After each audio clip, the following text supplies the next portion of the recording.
নমস্কার, খবর পড়ছি কলকাতা নিউজ ইউটিউব চ্যানেল থেকে। প্রথমেই হেডলাইন্স। মুখ্যমন্ত্রীকে প্রাতিষ্ঠানিক চোরের সিলমোহর দিয়েছে সুপ্রিম কোর্ট, কটাক্ষ সুকান্তের।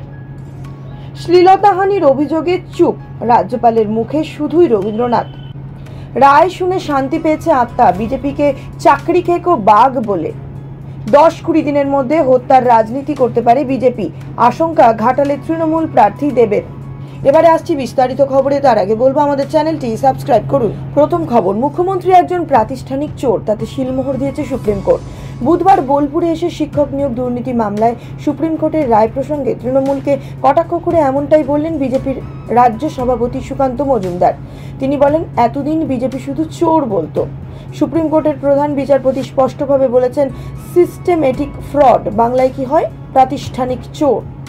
এসএসসি রাজ্য সরকারের অন্তর্গত, সুতরাং এসএসসির মাথা কে মুখ্যমন্ত্রী। এবার মুখ্যমন্ত্রী প্রাতিষ্ঠানিক চোর, তাতে সিলমোহর দিল সুপ্রিম কোর্ট।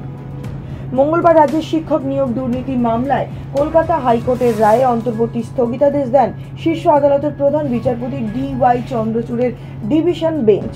সম্পূর্ণ প্রক্রিয়াটিকে পরিকল্পিত জালিয়াতি বলে আখ্যা দিয়ে আদালতের তরফে সাফ জানানো হয়, যোগ্য অযোগ্য প্রার্থীদের মধ্যে বিভাজন করা গেলে প্যানেল বাতিল করা ন্যায়সঙ্গত নয়। সুতরাং এখনই চাকরি বাতিল হচ্ছে না কারণ 16 জুলাই এই মামলায় চূড়ান্ত সিদ্ধান্ত ঘোষণা করা হবে বলে জানিয়েছেন শীর্ষ আদালত। এই দিন নির্বাচনী প্রচারে এসে সেই প্রসঙ্গে তৃণমূল সরকারকে আক্রমণ করলেন বিজেপির রাজ্য সভাপতি। দিন প্রথমে বোলপুরের জামমণিতে রবীন্দ্র জয়ন্তী উপলক্ষে কবিগুরুর মূর্তিতে মাল্যদান করেন সুকান্ত। সঙ্গে ছিলেন বিজেপির বোলপুর লোকসভা কেন্দ্রের প্রার্থী পিয়া সাহা ও সাংগঠনিক জেলা সভাপতি অষ্টম মণ্ডল। এরপর বোলপুর লোকসভা কেন্দ্রের বিজেপি প্রার্থী পিয়া সাহার সমর্থনে রোড শো করেন তিনি। বোলপুরে কাছারিপট্টি থেকে লজের মোড় প্রায় কিলোমিটার রোড শো করেন। দুর্গাপুরের মিছিলে হাঁটছিলেন, কিন্তু মন পড়েছিল শীর্ষ আদালতের রায়ের দিকে। স্বাভাবিকভাবেই হাইকোর্টের রায়ে স্থগিতাদেশ দিয়ে সুপ্রিম কোর্ট প্রায় 26,000 শিক্ষক শিক্ষাকর্মীদের চাকরি বহাল রাখায় তার মন পরিতৃপ্ত হয়েছে। বুধবার মিতালি বাগের সমর্থনে আরামবাগ থেকে 2016 এসএসসি প্যানেল বাতিল নিয়ে শীর্ষ আদালতের অন্তর্বর্তীকালীন স্থগিতাদেশকে এভাবেই ব্যাখ্যা করলেন মমতা বন্দ্যোপাধ্যায়। শুধু তাই নয়, এই প্রসঙ্গে বিজেপিকে চাকরি খেকো বাঘ আখ্যা দিয়েও তীব্র আক্রমণ শানলেন তৃণমূল সুপ্রিমো। মঙ্গলবার সুপ্রিম কোর্টের নির্দেশে পরই তার অভিমত ব্যক্ত করেছিলেন মুখ্যমন্ত্রী। মমতা জানিয়েছিলেন, সুপ্রিম কোর্টের রায়ে তিনি বাস্তবিকই খুশি এবং মানসিকভাবেই তৃপ্ত হয়েছেন। সমগ্র শিক্ষক সমাজে অভিনন্দন জানানোর পাশাপাশি সুপ্রিম কোর্টকে আন্তরিক শ্রদ্ধা জানিয়েছিলেন রাজ্যের প্রশাসনিক প্রধান। এই দিনও একই সুরে মমতা বলেন, আমি সেদিন থেকেই বলেছিলাম, ছাত্রছাত্রীদের চিন্তা করবেন না বন্ধুরা, দেশের অনেক মানুষ আছে, আমরাও আছি, আমরাও আপনাদের সঙ্গে আছি, ভয় পাবেন না। এরপর মমতা জানান, মঙ্গলবার সুপ্রিম কোর্ট যখন সংক্ষিপ্ত রায় ঘোষণা করেছিল তখন তিনি দুর্গাপুরের মিছিলে হাঁটলেও তার মন পড়েছিল রায়ের দিকে।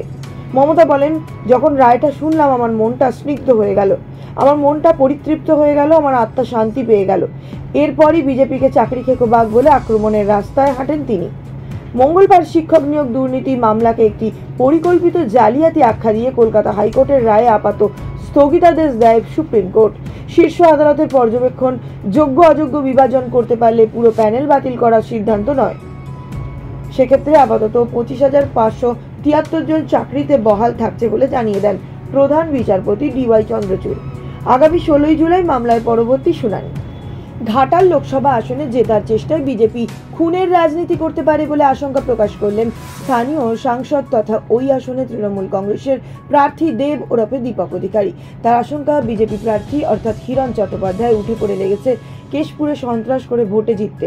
আমি পুলিশ প্রশাসনকে বলবো সতর্ক থাকতে, কারণ ওরা নিজেদের কর্মীকেই মেরে তৃণমূলের ঘাড়ে দোষ চাপাতে চাইছে। পুলিশের বিরুদ্ধে হিরণের হুমকি দেওয়া প্রসঙ্গে তিনি বুধবার এই কথা বলেন। তিনি আরো বলেন, আমার আশঙ্কা হচ্ছে 10 থেকে 20 দিনের মধ্যে হত্যার রাজনীতি করবে বিজেপি।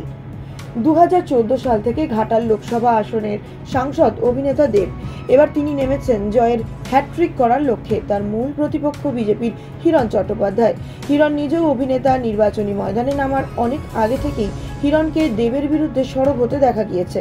ঘাটালের প্রার্থী হওয়ার পর হিরণ আরও বেশি সরব হয়েছেন দেবের বিরুদ্ধে, কিন্তু দেবকে সেভাবে হিরণের বিরুদ্ধে মন্তব্য করতে দেখা যায়নি।